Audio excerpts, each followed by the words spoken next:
So I'd love to begin this meeting of rare mothers in relationships. And I'm talking about all kinds of relationships. I'm talking about partnerships. I'm talking about all of the people who are on your team, who are on your support team, medical professionals, family members, friends, community members. So because relationships are so primary to feeling held and supportive. I mean, without them, you're not. So to be connected in community, be it your family or the angel aid community or your own rare disease community, is really essential. And one of the things in relationships that helps is to understand what's called your attachment style and the attachment style of the people that you're relating to.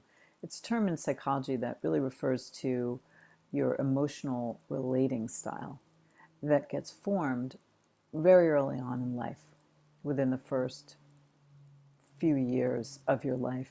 And it has to do with um, bonding, having a primary attachment figure or someone that you bonded to, or how your child is bonded to you. And that gives each of us a sense of safety and security and ability to navigate the world regardless of who we are and whether we are walking with a rare disease or not. So we're going to look into that a little bit today in our meeting, and we're going to meditate on it. And I'm going to begin with a reading that I feel like pertains, and it's from David White's book, Constellations, The Solace, Nourishment, and Underlying Meaning of Everyday Words. It's a great book. So I'd like you to just sit back and relax, close your eyes. You can sit, you can lie down, whatever feels good to you. And I'm going to read you a little bit from David White, and then we'll meditate for about 8 minutes. And then we'll come out of the meditation, do a little bit of journaling, and have a really rich conversation. So I welcome you.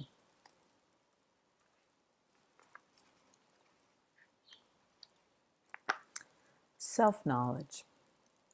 Self-knowledge is not fully possible for human beings.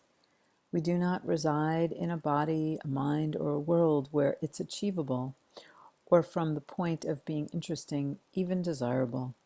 Half of what lies in the heart and mind is potentiality, resides in the darkness of the unspoken and unarticulated, and has not yet come into being.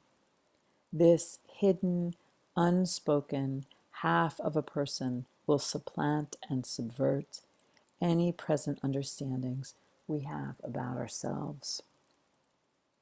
Human beings are always and always will be a frontier between what is known and what is not known.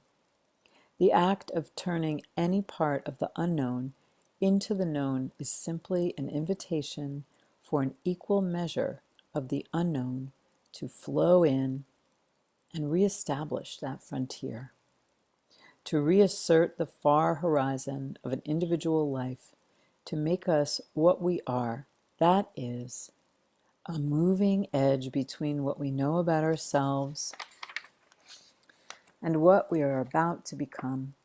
We are actually about to become, or are afraid of becoming, always trumps and rules over what we think we are already.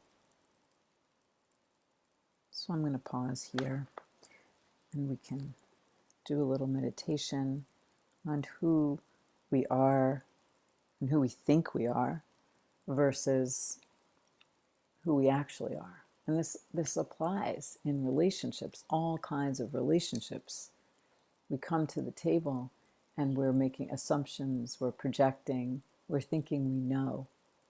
And so this is really about having a deeper understanding and really seeing with fresh eyes, coming from a place of true understanding.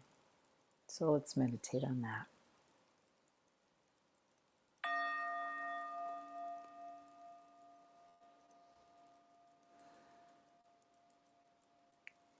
Beginning by getting really comfortable. Really comfortable. Let your body be at ease.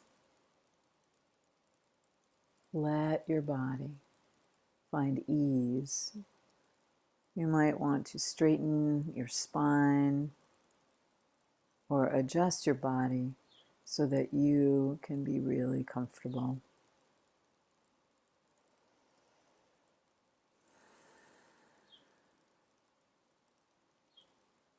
Just letting yourself settle in.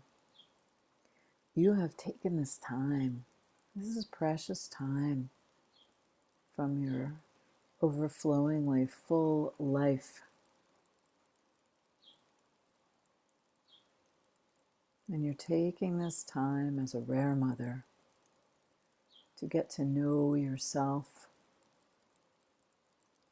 to sense who you are at the core.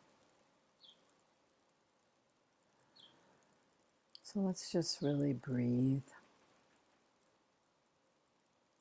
Breathing and relaxing.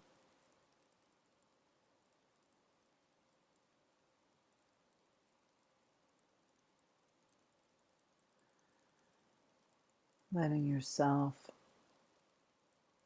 find a place to rest. Setting aside all of your responsibilities just for this little window of time.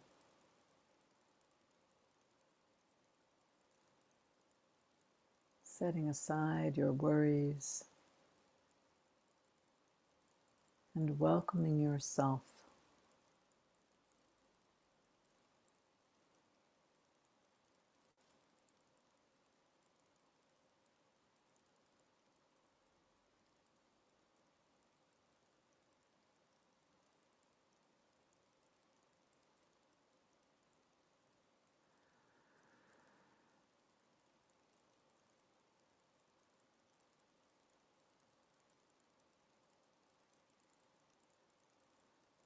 Welcoming yourself into silence.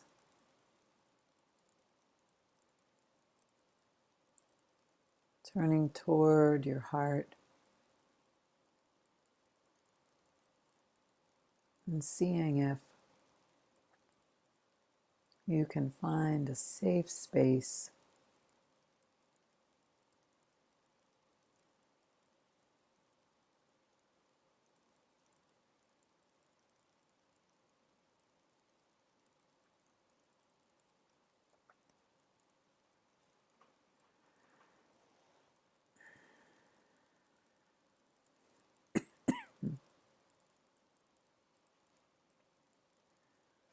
finding a safe space.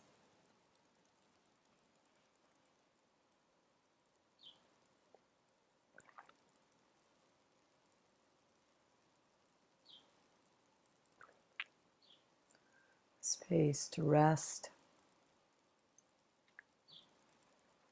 and to discover who you are,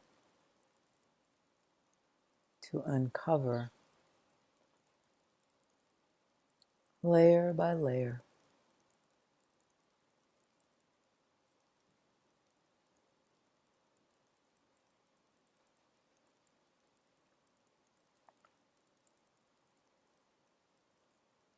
It's when you turn your attention toward yourself that your heart, your deepest self, begins to reveal itself to you.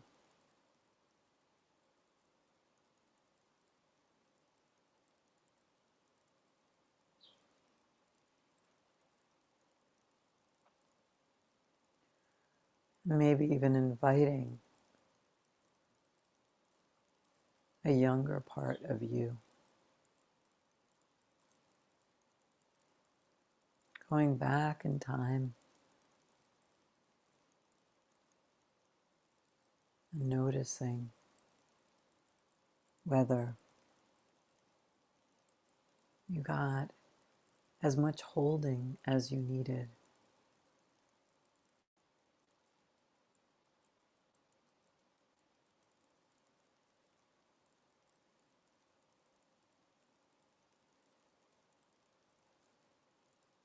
Just notice if you can feel a place inside where you know that you have been loved and are loved.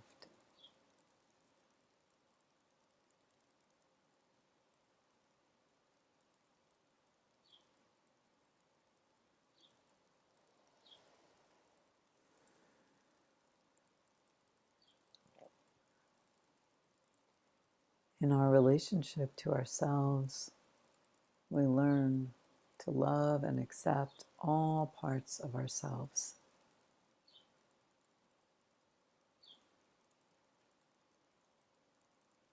And when we are in this process, we can offer this flavor of generosity to others, to the people that we're in relationship with in our lives, friends, family, partners, medical allies.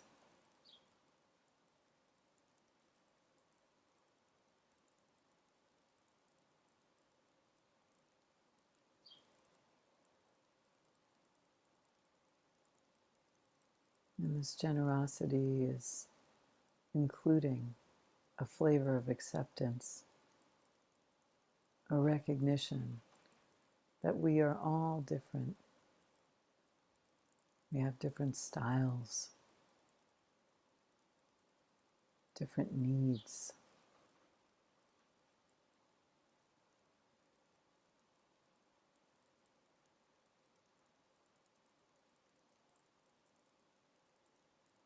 Are you someone who likes to be around people? Or do you get rejuvenated by reading a book or taking a walk alone?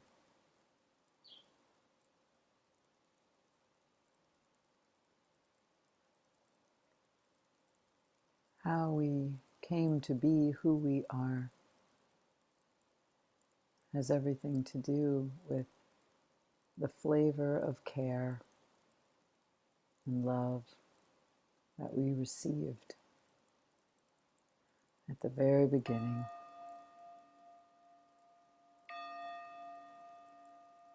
So as you hear the bell ring, I invite you to just sense yourself, maybe place a hand on your heart,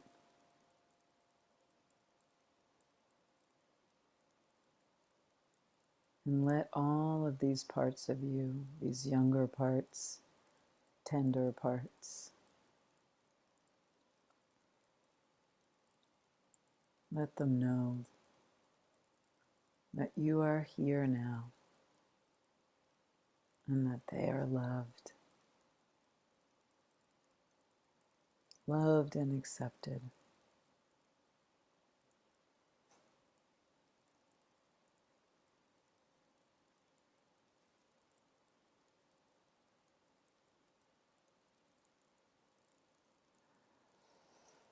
And then take some nice full breaths.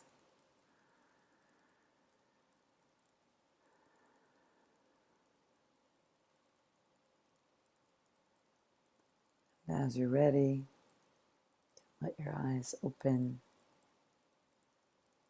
and feel yourself here.